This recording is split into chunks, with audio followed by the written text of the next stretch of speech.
Hello, everyone. Welcome to Cellular Healing TV. I'm Ashley Smith, and today's episode we are revisiting a popular interview from 2018 where Dr. Pompa sits down with Dr. Thomas Levy, who is a renowned cardiologist who has dedicated his career researching the effect that oral pathogens have on the body and how they are the primary cause of heart disease. As you know, this is a topic we cannot get enough of, so I hope you enjoy. Welcome again to Cellular Healing TV. I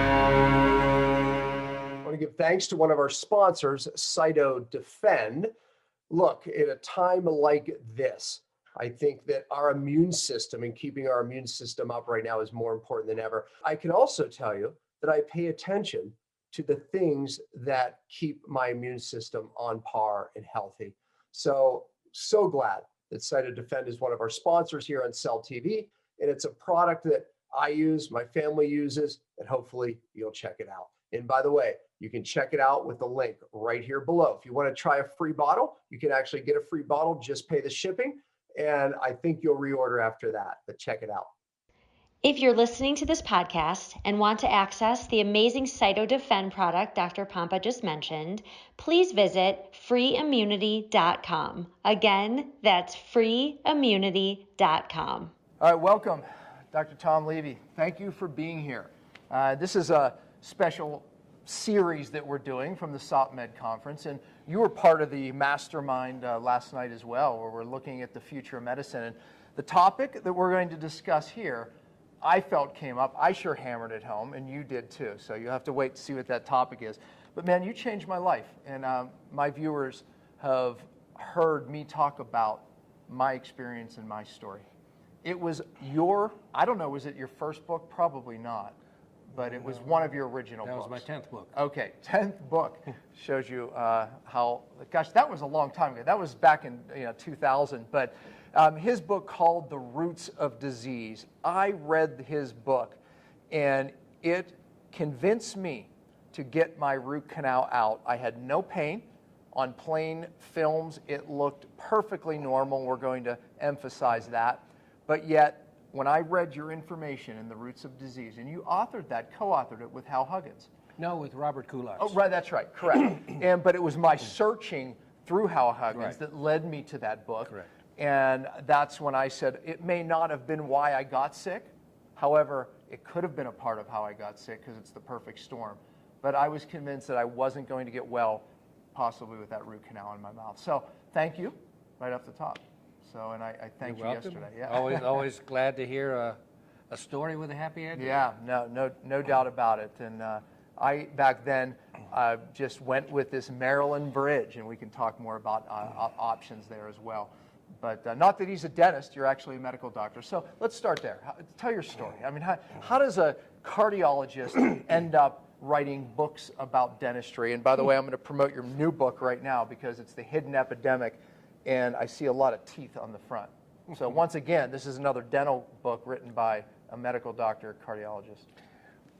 Well, I would say fate or destiny or whatever you want to term it is what led me into this, because even though it looks like I'm too much concentrated on the teeth, we show you by evidence of the data in there and the articles from the literature that it is in fact infections in the mouth, the gums, the teeth, the tonsils, and the sinuses that cause a vast majority of disease and make worse all disease. And as the title of the book says, it's the primary cause, and by primary cause I mean greater than 95% of all heart attacks are caused by pathogens coming from one of those four sources or more than one of those sources in the mouth. And you said last night the only reason it may not be 100 is because nothing's 100. That's right. In biology. That's right. There's a good chance it's 100%, but you just immediately get branded a lunatic if you say that. 95. So, 95 is comfortable. So some 25 years ago, I was actually living in Colorado Springs here. Dr. Hal Huggins, probably the most significant renegade, maverick, anti-mercury, and as I later found out, anti-root canal dentist. I got associated with him, met him at a conference here in town. He invited me to come by and look at his clinic. Quite honestly, I was getting tired of cardiology. I really didn't get any satisfaction there. In the synergy of the timing, I ended up seeing what Hal did, and I started working with him. And what I saw the first few days I was there is I saw patients with Lou Gehrig's, Alzheimer's, Parkinson's, multiple sclerosis, sick people. People that I was informed in my training really weren't supposed to get better. And nothing's 100%. I'm not going to say this always happened, but Hal had a program, put them through a total dental revision, extracted root canals, took out the mercury, cleaned up infected implants, took care of cavitational disease, and started an extensive nutritional and supplemental program. And for example, I saw patients, some who had been wheelchair bound for over a year, take their first few steps after a couple weeks. And part of it, and this is what really triggered where I am now, was when I saw many of these very sick patients. I mean, they looked so miserable, and then they went and got 4 hours worth of the most horrible advanced dental work extractions, and they'd come out of it and they were looking bright and alert and feeling better and wanted to go out to a restaurant in town. And Hal, if you knew him, had a very wry sense of humor. I said, Hal, what's going on? How can these people be so animated and feel so good? And he sort of pointed at the IV bag.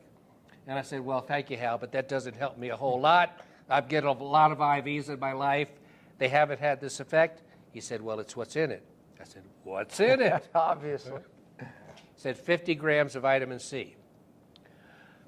I had never heard of vitamin C being used in a therapeutic capacity before in my life. But for whatever reason, I'm not trying to give myself credit for anything other than to say that I don't routinely deny what my eyes have witnessed. And what I witnessed was, to me at the time, nothing short of a miracle. So I said, it's about time I jump in with both feet and figure out what the heck vitamin C is doing. And that sort of began the story. Yeah, and we can talk even more about that because it is significant. I mean, Hal started the vitamin C after any of these dental surgeries or procedures. I mean, he described it as many ways. Obviously, there's an anti-inflammatory effect, upregulates glutathione, even has a neutralizing effect on mercury. He said back then, I mean, that was some of his way of describing why people felt so darn good afterwards, but there's probably other reasons. Well, I don't even know at this point in time because we've seen a lot more things develop, a lot more literature of everything that Hal knew about vitamin C at the time, but he knew a lot. And he knew that it had a powerful effect on infections. He knew that it had a powerful effect on toxins, which are invariably part of any infection. And it had a primary stimulating effect on healing. Yes. One thing that Hal would do that no other dentist I'd ever seen before him was when you had a particularly bad area that was extracted, he would inject 2 to 3 units of what's long-acting insulin, PZI insulin. And when you look at the literature today, you now see that insulin is an agent that, guess what, pulls vitamin C into the cells.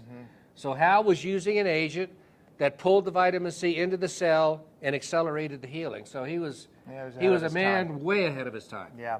All right, let's go back to 95% of all disease. Now look, all oral microbes, I think the last 20 years have been associated with heart attacks. I mean, that's why dentists want to give an antibiotic after, certain procedures in the mouth, right? So 20 years. Now, are you familiar with the new study that just came out this year in February? The study states that 7 out of 10 chronic inflammatory diseases are from oral microbes. I mean, that's in line with what you're saying is perhaps... I'm not familiar with that particular study, but I can tell you, if anything, that's a low ball. Yeah. Especially depending on the disease that you look at.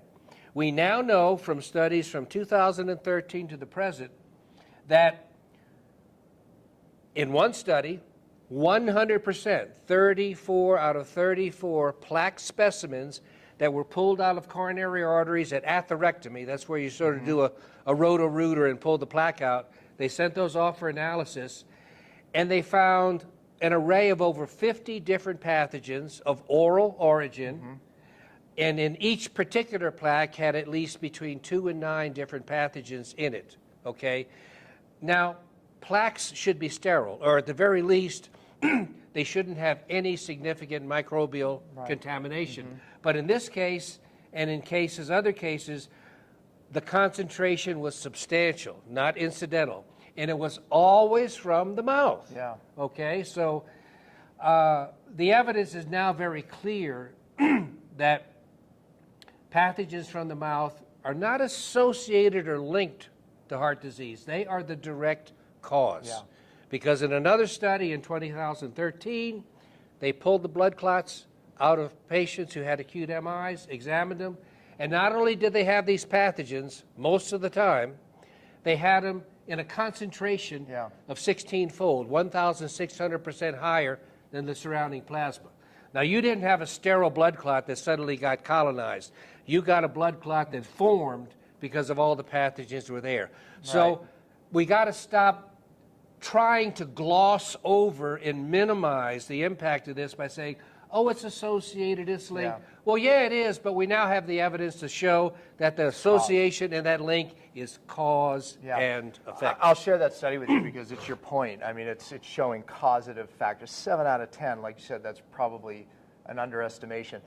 You know, there was a study years ago. One of the things that actually convinced me was they took a root canal and they put it in rabbits. Talk about that, because people don't probably know about that, but that was years ago, and the rabbits took on the same diseases of the person that had the root canal.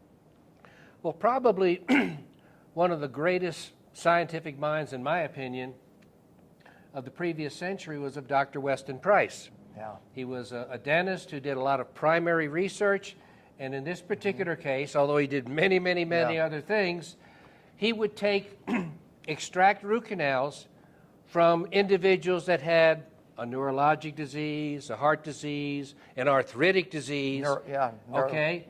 And without any further contamination, just taking it out, he would, for lack of a better word, he'd put his subcutaneous, he'd tuck it into a subcutaneous flap underneath the rabbit, and within a few days, the rabbit would get the identical syndrome that that patient had and then die.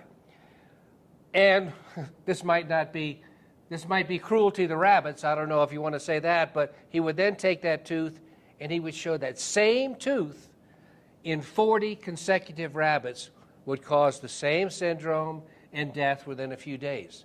And different diseases, different scenarios. But there was no question that not only were these teeth infected, they had powerful toxins, because these were mostly, by using logical reasoning, toxins that were eluting off of the root canal tooth, rather than, I mean, it didn't really cause this huge, big infection, but it invariably caused the disease syndrome the human being had and ultimate death. What camp are you in?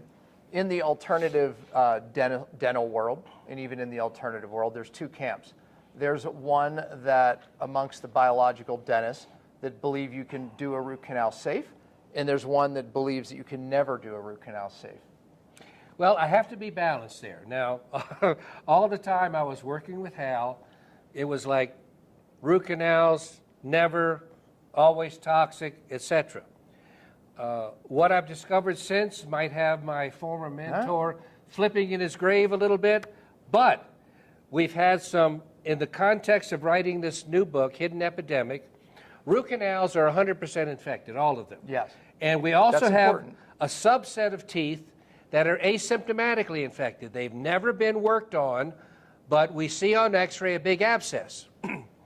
Well, it turns out they've done studies where they've compared systemic effects of these infected teeth that have never been worked on and a root canal tooth.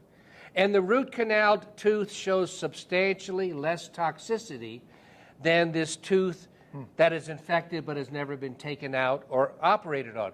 So what does this translate into? Well, I still maintain, and I would side with Dr. Huggins, that if the patient comes into you and has one of these asymptomatic teeth, which is detectable on the 3D cone beam imaging, okay, that it should be extracted.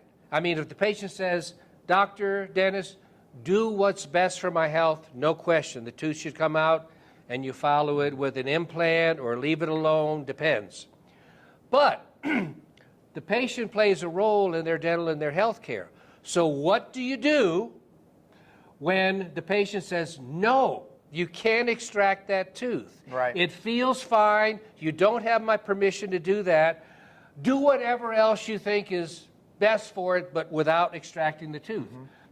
Under those circumstances, based on the literature that we have, a root canal procedure on that tooth will make it less toxic than if you left it alone. True, I would agree with that. And then you can counsel the patient. Now we're going to periodically repeat this test.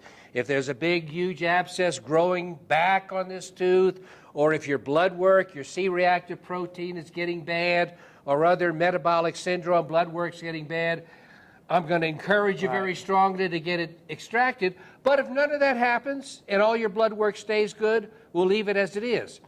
Because, and we don't have further data on this, and the book suggests that these studies should be done, is we know for sure some people get a root canal and they get a heart attack 6 months later. Because they mobilize some of the bacteria. But we also know some people get root canals and they do fine for decades. And they live normal lifespans. So how do you figure out what group you're in? Well, right now you can't predict which group you're going to be in, and that's the Russian roulette of it all. But an expertly done, this is the other thing too, if a root canal is to be done, it has to be done by a high-volume endodontist, because if it's done poorly, it will have much more problems than if you have an endodontist that really excavates well, seals all the areas, and not much, for lack of a better word, leakage takes place in the apical area that the immune system can't counteract. So you have all those provisos, but if the patient says, do what's best for me, the infected tooth needs to come out. Would you take, if the patient says, do what's best for me, would you take the root canal out? Absolutely. Yeah.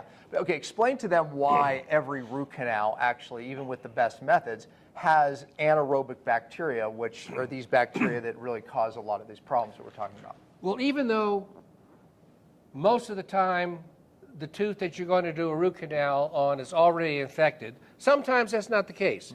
It might be pain from another origin, or you might not really know what's going on with the tooth, and the dentist just says, well, you need a root canal, and you end up getting it. Invariably, always, what they do with the root canal tooth is they go in through the top and they core out The root. the pulp, the root, the nerve and the blood supply and the connective tissues. They core out the middle of the tooth. There's nothing but a tooth that's a hole there. Well, even though you might have nerve endings in the jawbone where the bone inserts, above there, the tooth is dead. The tooth has been embalmed in situ. And once you do that, there's no way the immune system can ever reach the infection that's present there. Your immune system is not magic. It needs a physical matrix to move from one area to the other. It needs connective tissue fibers, blood vessels, nerves, you name it. And if you don't have a physical matrix, the immune system can't do anything for you. So as a result of this, and this has been corroborated by the work of Dr. Huggins and Dr. Boyd Haley of the University of Kentucky, they analyzed over 5,000 consecutive extracted root canal teeth from around the country. They just sent them all in. And by the way, most of which would say had no symptoms. That's right. Most of which have no symptoms. And they analyzed them, and in 100% of those 5,000 teeth, Dr. Haley found extremely potent toxins that in his particular laboratory setup potently inhibited critical enzymes in the body that are used to regulate energy. So that was found 100% of the time. And just to make sure it wasn't a artifact from, well, you got to pull the tooth out through this infected toxic mouth, they also analyzed a few teeth removed for orthodontic purposes, which are usually normal teeth. They don't want the teeth to be crowded and let braces come and put it in. Those teeth were completely sterile and had none of these toxins at all. So the root canal, and they can call me crazy if they want, you can put the 100% label on this. 100% of root canals, whether they hurt or not, and whether they show an abscess on this x-ray or not, are infected and they're dead, the upper part. And that's the concern. Many people watching this, they have health challenges and their immune system's already compromised. That's why I got my root canal out. Wasn't bothering me, wasn't considered infected, I would say, but knowing those bacteria in there, I knew what could happen and maybe what was already happening, but I got it removed regardless. So, all right, let's give them some options. People, I know people that watch this will say, well, what do we do? That's always the question, right? So I take my root canal, I can tell you what I did, but what are some options today? And things got better since I have had mine done, but what are some options once you remove a root canal? Well, really, the options are fairly small. One is if it's a non-critical spot, you leave a space there. Absolutely. Okay? I did that for about 4 years, by the way. Yeah, I didn't have the money. Number two is, if the anatomy permits, you can put a removable bridge or a permanent bridge, so you need 2 teeth. The downside with the bridge, and I have a couple bridges myself, they were done a long time ago. The downside with the bridge is you have to really shave down 2 healthy teeth on either side of the gap in order to put the bridge in. But at least for me so far, thank goodness they've worked out. That's an option too. And that's called a Maryland bridge. And I have something called zircon. It's really strong, so it's lasted years. It's really done well. There it is right there. See that? Okay. Camera guy. You really want to see my teeth? There you go. All right, that's good. And if you really want to, if you already have a large number of other teeth missing, a partial plate or sometimes a full plate is the answer. And then finally, and very significantly, are implants. Implants, I think, have gotten a little bit of a bad reputation undeservedly because the literature now shows that, believe it or not, this really stunned me, and it's in the book here, that when you have an infected tooth taken out, and you do all the appropriate things, you clean out the socket, you give them ozone, maybe give them antibiotics, IV vitamin C, platelet-rich plasma, everything to promote good healing. We talk about all those things on other shows, by the way. You can put an implant or start the implant process the same day, okay? Used to be intuitively, I just felt, well, you got to let it it was bone fill 3 to in 6 for months. 4, 5, 6 months. But the thing is, and this is what I did not realize that I since learned, is that when you just have a hole there, you leave alone, over the next few months, you are going to grow in far less bone than if you have something sticking in it. It will stimulate and the bone will go around it. So there's been an increasing problem with the old titanium implants, but we're finding the zirconia implants are doing very well. That was one of my questions. And on the order of almost 95% of the time, you end up with a good outcome with an implant done in this fashion. And 95% is a pretty good percentage for just about any type of procedure you could look at, especially when you see the diversity and the variable illnesses and situations that Well, I think patients are in. I did not for that. It was only titanium at the time. I did a little homework there, immunosuppressive things I didn't like. So I went with the bridge. Today, we do have the zircon or zirconium oxide implants.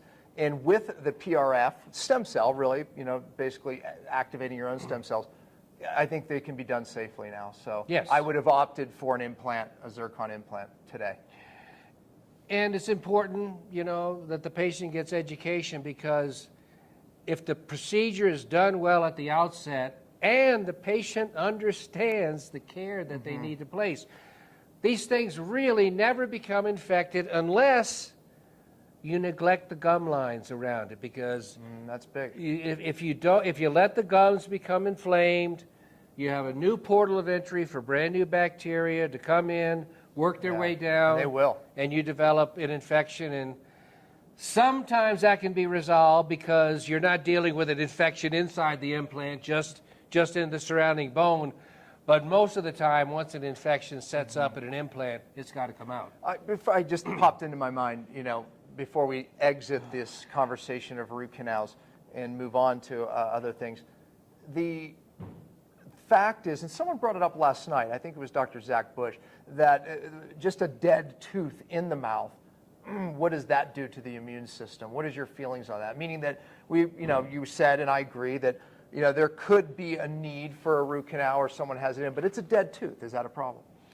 Yeah, I think we were playing a little bit with semantics last night. A dead tooth is an infected tooth, okay? You can't have a dead tooth for any period of time without being chronically infected, and it's going to be even worse if you see a huge abscess, but all of these infected teeth have some degree of abscess around them. So I didn't completely understand everything Dr. Bush was saying last night, but I know when you have this type, and it's not a colonization. I think there was a little play over semantics, colonization versus infection.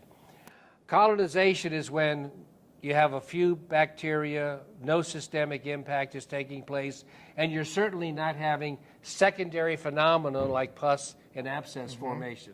Once you start forming pus and abscess, you've got not a minimally but a severely infected tooth. And guess what? Everywhere else in medicine, if you have an abscess or an infection, it's got to come out. That's surgery. Okay? It's got to be debrided and taken out as best and completely as possible, because they all produce nonstop torrents of pro-oxidant or toxic debris that brings down your immune status everywhere in your body, not just in your mouth. It's been said that 88% of wisdom teeth removed end up in something known as a cavitation, which is, it's like a cavity in the jaw. It's an infection in the jaw, which I see ruin people's lives, drive autoimmune, unexplainable illnesses. Talk about that. Well, actually, that came from a paper that Dr. Huggins and I put together. I reviewed a whole series of his patients that had come into his clinic, and what they did at the time was, if you had 4 wisdom teeth extracted, after you were numbed up, of course, they just took the drill bit and they just pressed on the top, and usually after 2 or 3 seconds, it was boom, Boom. It's like going into missing the stud falls in drywall. into a hole. Yeah. Well,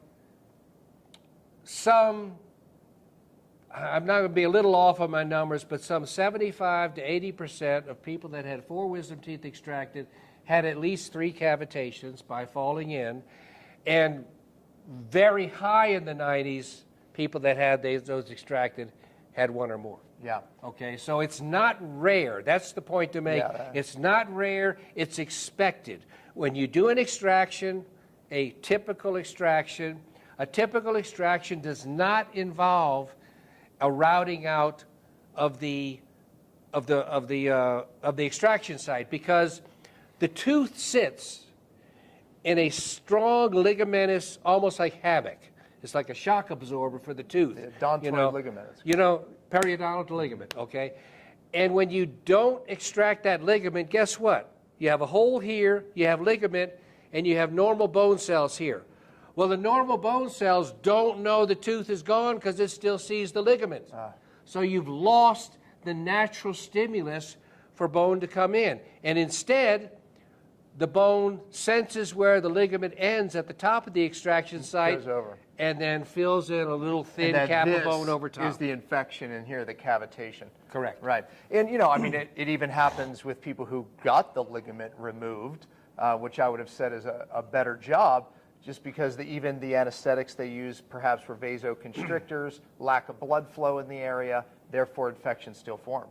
Well, and there's a lot of these are older people, okay? They have osteoporosis. Well, guess what? You're not going to have the bone of a 21-year-old in your mouth if your femur's getting ready to fracture from osteoporosis. So you're dealing with older people, depressed and suppressed immune systems, coagulation disorders, and so it's actually the exception rather than the rule to clean out one of these cavitations and just expect it to fill in completely with bone. What you hope for is to get a good clean out and turn a cavitation this big into a much smaller residual cavitation, Because as they get smaller and smaller and smaller, they become, by all observations on blood work and clinical status, clinically inconsequential. When they get massive and they start spreading along the nerves inside the tooth, they can be as toxic as anything else that you encounter. So it's the whole range of clinically inconsequential to being the primary reason for your chronic degenerative disease. Yeah, and I see it all the time. I just recently, literally last week before I came here, I had a client and they got their cavitation out and a root canal. And it may have been a month or two in between since I had talked to the person, but their autoimmune already shut down. Blood work, Hashimoto's, normal, other autoimmune markers, normal. I mean, that was in that short period of time. So, I mean, that's the impact that these infections have on the immune system. Well, Dr. Huggins, many years ago, at his clinic, he had the 2-week period where he did everything in the mouth, gave him nutrition, gave him supplements. I don't know if it was routinely or just frequently, but often enough, he would have patients that had hugely elevated anti-nuclear antibodies, 64, 128, and higher to 1, come back and go down to 0 in 2 to 3 weeks. I've seen it. I've seen it happen. I have the mystery illness when someone's not getting well and they're doing all these amazing things. We look here, and oftentimes it's these cavitations. It would have been very interesting, because this work was with Dr. Huggins some 25 years ago. It would have been very interesting to see if we were able to add to Dr. Huggins' magic already platelet-rich plasma and ozone. Yeah. Okay. We now have evidence, and there's a chapter on this in the new book with Dr. Phil Malika and Dr. Robert Harris in Pennsylvania. They give lectures on ozone and dentistry around the world.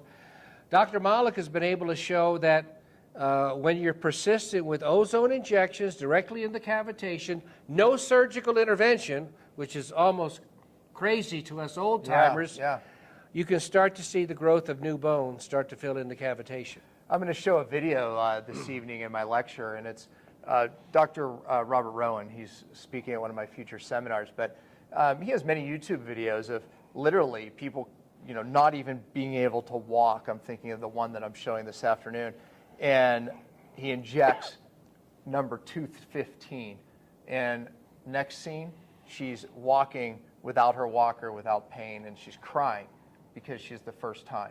Now, he did point out that he believed that tooth that he injected would need basically, further care in the future, but he was proving to her the connection of that in her knees and her hip not working.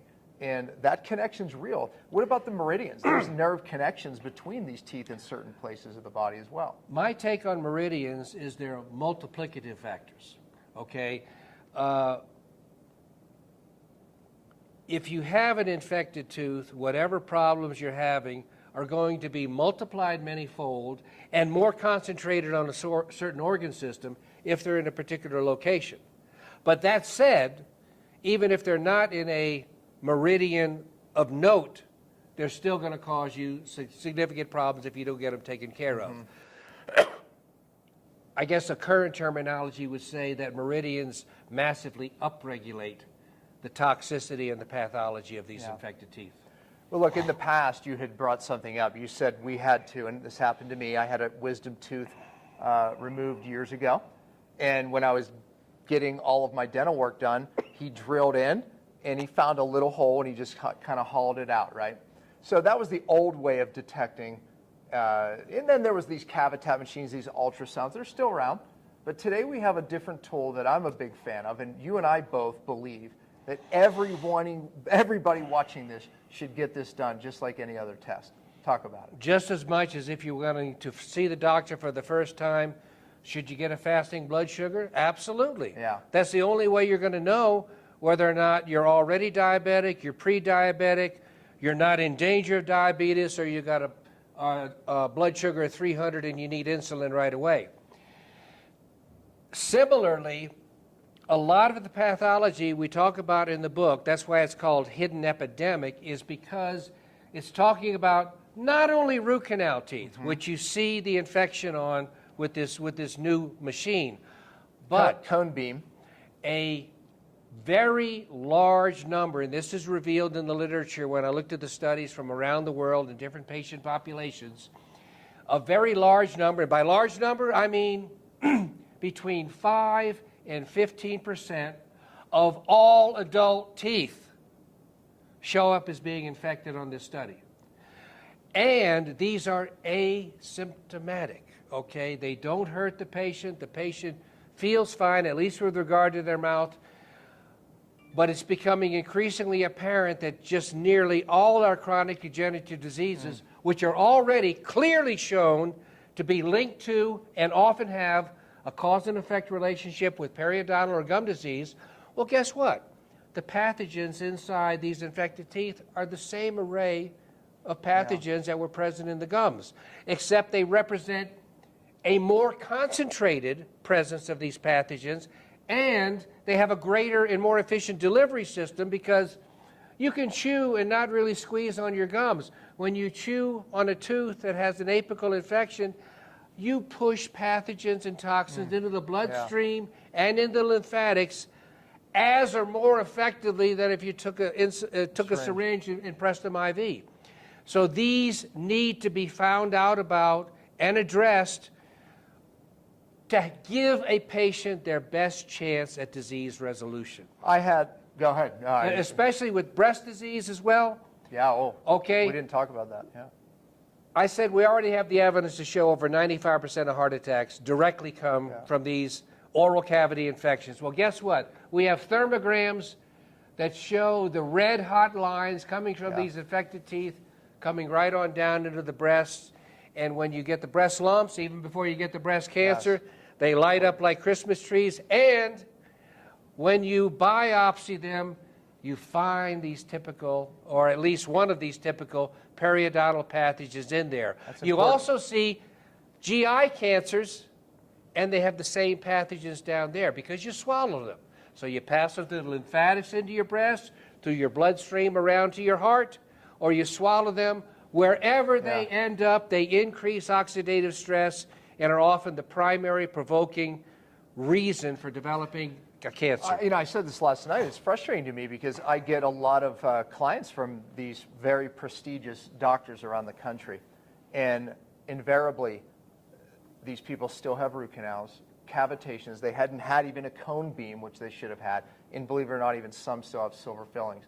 And yet they were going to the best of the best, if you will, and yet those causes were not even considered. That's very frustrating to me, and it should be to you as well. But it's the link between breast cancer, and the prior weeks, interviewed some of the leading cancer doctors, and they all went here as a big causative factor, and it's underlooked. They just came out in the last 6 months with this Clear Choice implant commercial.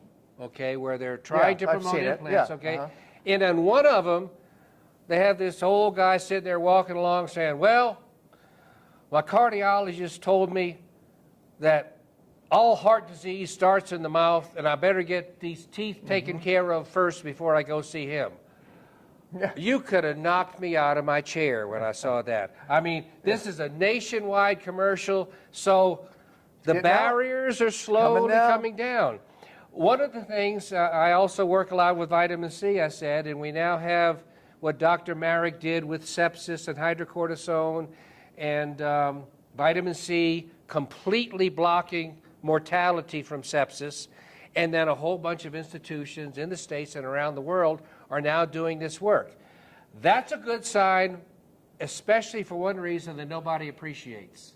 Our esteemed institutions like Johns Hopkins, Harvard, etc., they're never, take my paranoia for it, they're never going to recognize a country doctor for doing something that they haven't done or haven't discovered. Sure. But if they discover it, if they pick it up and then do a series with 10,000 patients and show it, they'll take the credit for it and they'll get the Nobel Prize and they'll get, but that's okay.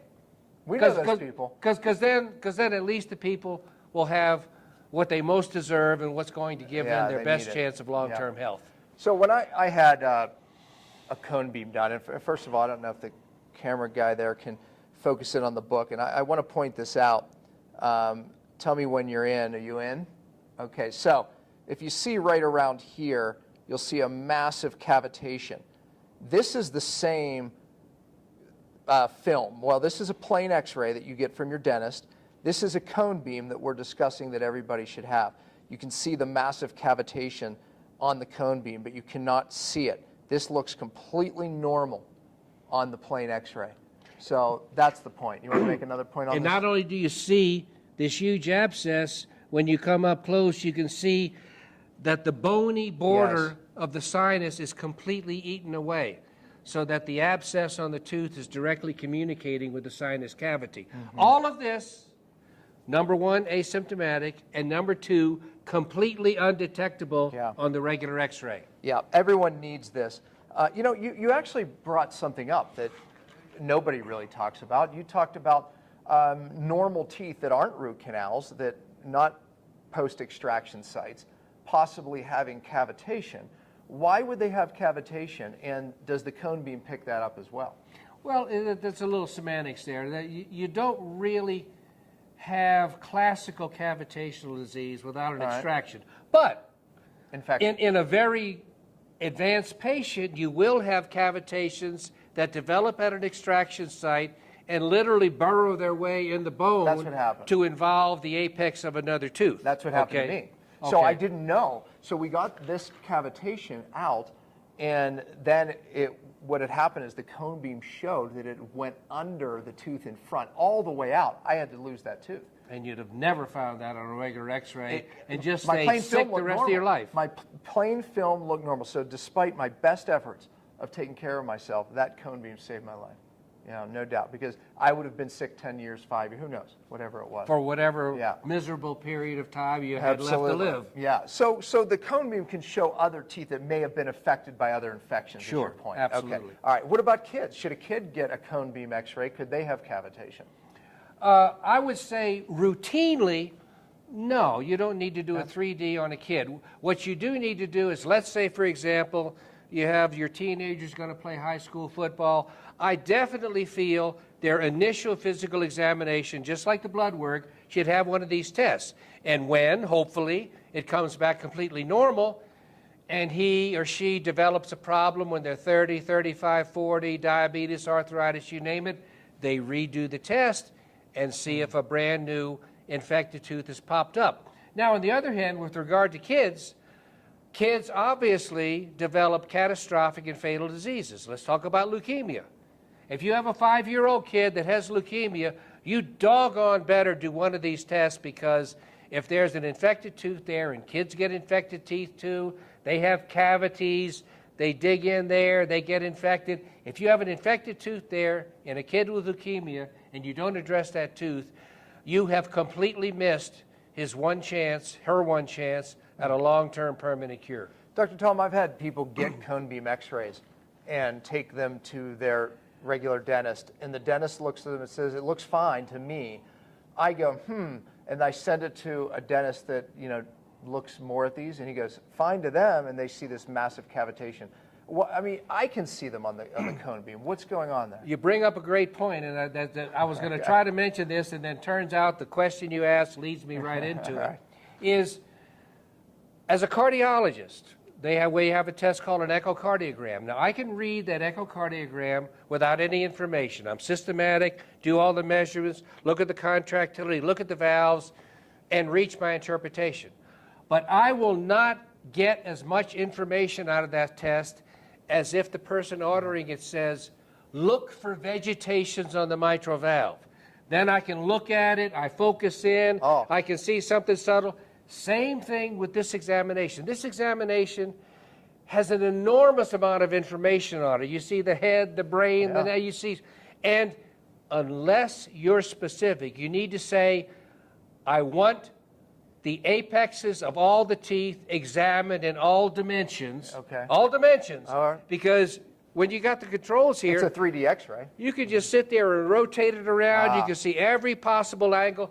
I want each tooth examined in its entirety from all dimensions to rule out apical infections. All right. Okay. Yeah, because they're looking at it like a plain Sure, x-ray. exactly. Like this. Oh, yeah, it looks fine to me. And then when you do this, I've Right. done it with my own. Like, oh my gosh, there it is. There you go. Yeah. All right. That's a really important question because that's happening more and more now. I'm So- sorry to say that one particular what I just said is not in the book. I should have put in there, make sure you're interpreting radiologist, physician, or dentist Yeah. knows that this is what you're looking for. Yeah. Just don't say, here's my test, interpret it, It's or happened, you'll lose a it's lot of happened to information. me dozens of Yeah. times to the point now where I ask the question, where can they get the book? Is it on Amazon? Where do they get it?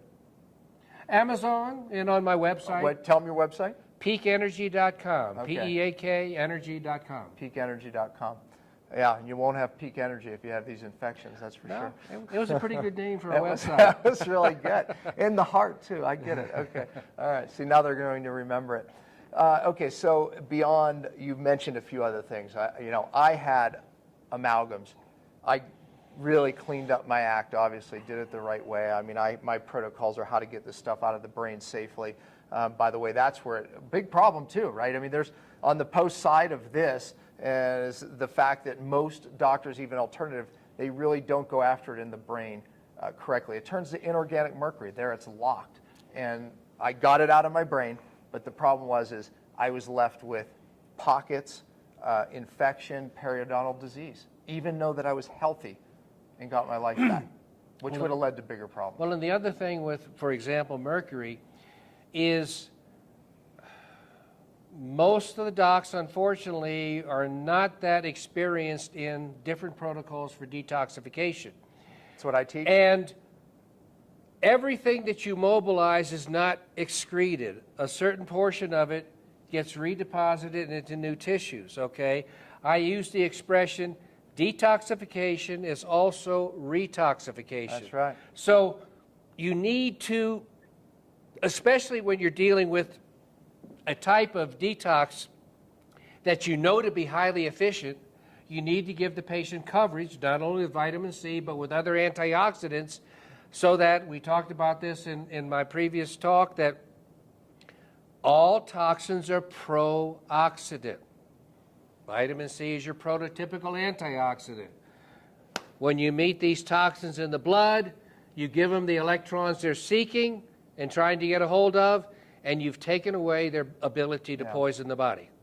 And then you've just left for that the ability for them to be excreted in urine, feces, enterohepatic circulation. And by the way, the retox, gosh, I totally agree. Most of my process is dealing with the potential of redistribution and retox. In the gut, we put a binder, 4 different binders that don't leave the gut. And we also use one even right before the dental appointment and right after that minimizes what's happening in and around the cell, to make sure this doesn't redistribute. Right. Otherwise, Exactly. it's going into the brain. That's how I lost my life. I just had 2 fillings randomly taken out. And days later, I was fatigued, didn't understand. Months later, years later, I finally, my life trickled down over months, and years later, I figured out what happened. They have, for example, a very potent detox agent called DMPS. That is one of the most effective I use agents, it. okay? But most people use it incorrectly. You take it, you better be buffering yourself because it pulls out toxins. I've seen it take patients with minimal neurologic conditions and cause them to have advanced Me too. neurologic conditions because it hammers their immune system. Yep.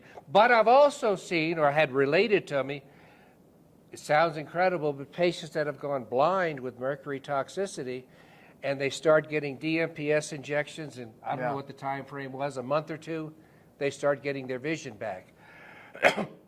So it should be part of your armamentarium, but you got to protect the rest of the body against the detox effects. Folks, read. It's I call burning down the house to get rid of the roaches. I wrote 3 articles when detox is dangerous. I talk about those real chelators because there's mistakes made with them, as you're pointing out, and other mistakes. And as well as the other side of the coin, many people are using these herbal things, calling them real chelators and binders. They're really not, and they just cause more redistribution. So read when detox is dangerous. All right, anything else that is in here that you feel they need to know to avoid this epidemic right here, the hidden epidemic? Well, we talk minimally about supplementation. That's covered more extensively in my other books. We talk a lot about the the ozone applications. For example, That's great. I was going to ask you that. One thing that we haven't talked a lot about here, but it's really important, because when you have root canals or when you have other chronically infected teeth that we're talking about, guess what tissue is detoxifying as best it can and draining those infections? Your tonsils. Your tonsils are what I call affectionately WIMP lymphoid glands. They can deal with a minimal normal challenge in the mouth and protect your body. When you hit them with a root canal that's just pouring toxins and pathogens nonstop, almost across the board, they become chronically infected. And this is important. Not chronically infected like tonsillitis in a kid where they're big and swollen and puffy. Typically, they're not swollen and they look perfectly normal. Yeah. Okay? And this was the work of Dr. Issels back in the 1950s. He had metastatic cancer patients. 98% of them had infected teeth and root canals. And initially, he started this protocol, extracted these teeth. They did better as a group, but there was still a substantial percentage getting heart attacks. And somewhere along the line, he figured it out. He started routinely, and it's a major operation, don't get me wrong. He started routinely extracting the tonsils, and he had no more heart attacks. And in Dr. Issels' words, not mine, 100% of the tonsils, even though they looked morphologically normal, were grossly abscessed and pitted and scarred on the inside. So after my cavitation surgery, I had my tonsils injected with ozone. Do you recommend that? Absolutely. I hope so. You led into my next point, which is, quite honestly, I just about had a heart attack 8 or 9 years ago. My CRP was elevated, I was getting chest pain, and I'd done everything else, and I remembered Dr. Issels' work. And I didn't know anything about ozone back then. So your tonsils were holding infection. Okay, and my CRP was elevated, so I got my tonsils taken out. Worst experience of my life, but my CRP came back into normal, and my chest pain subsided. Wow. I got an angiogram 6 months later, and they were perfectly normal. I have no doubt I had a critical stenosis back then. And then later on, I find out that, hey, you could do ozone injections, and it might, and frequently does, clear up this infection or at least suppress it. And how would you know if you suppressed it or not? CRP. Yeah. If your CRP is 5, which is quite elevated. That's high. I don't like it above 1. Right. And you do a series of ozone injections and it comes down to 2.52, 1.8. Well, you're in a much safer category. I mean, ideal if it goes below 1. Right. But at least you have something where you can track it. There are also a few more esoteric tests that I talk about in this book for looking at tonsillar anatomy that you could possibly do to look for occult abscesses. But, I mean, abscesses. if you have a dentist or a doc that's doing ozone injections, have your tonsils injected, how many typically would you recommend if you feel, let's assume that you have some infection there, how many? From the positive results we've seen in the series in the literature, probably 3 to 5 over a couple month period. All right. And it's very simple. You tiny needle. I think 27 it was gauge, painless, something like that. Yeah. 2 cc's of a low concentration of ozone, and you just poke directly into it. Yeah, no harm done. And even if they're tucked behind the falcial pillars, you just go right through the pillar directly into the tonsil if you can't get a good angle. Yeah, well, there you have it. Great book, get it. This is a life changer. You changed my life years ago and you didn't even know it. So meeting you was an absolute pleasure. Thanks for being on Cellular Healing TV. Thank you. And I'll see you all on the next episode right here from SopMed. Very good. Hey, I want to tell you about one of our sponsors, CytoDetox. Look, podcasts cost money. There's a lot of production going around this, but we are grateful to have CytoDetox as one of the sponsors. It's so easy for me to talk about the product because myself and my family use it constantly as we practice what I preach. For over 15 years, I've talked about and taught doctors and the public about cellular detox. And I'll tell you, Cyto was a breakthrough. Cyto was a breakthrough for us. And it's changed so many lives. So we're grateful that they sponsor Cellular Healing TV. It makes sense, doesn't it? They should. If you're listening to this podcast and want to access the amazing Cyto Detox product Dr. Pompa just mentioned, please visit detoxoffer.com. Again, that's detoxoffer.com. Well, that's it for this week. The materials and content within this podcast are intended as general information only and are not to be considered a substitute for professional medical advice, diagnosis, or treatment.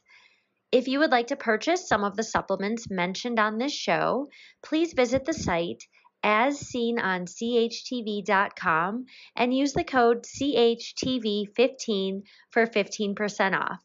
Again, that's as seen on CHTV.com. Use the code CHTV15 for 15% off. And as always, thanks for listening.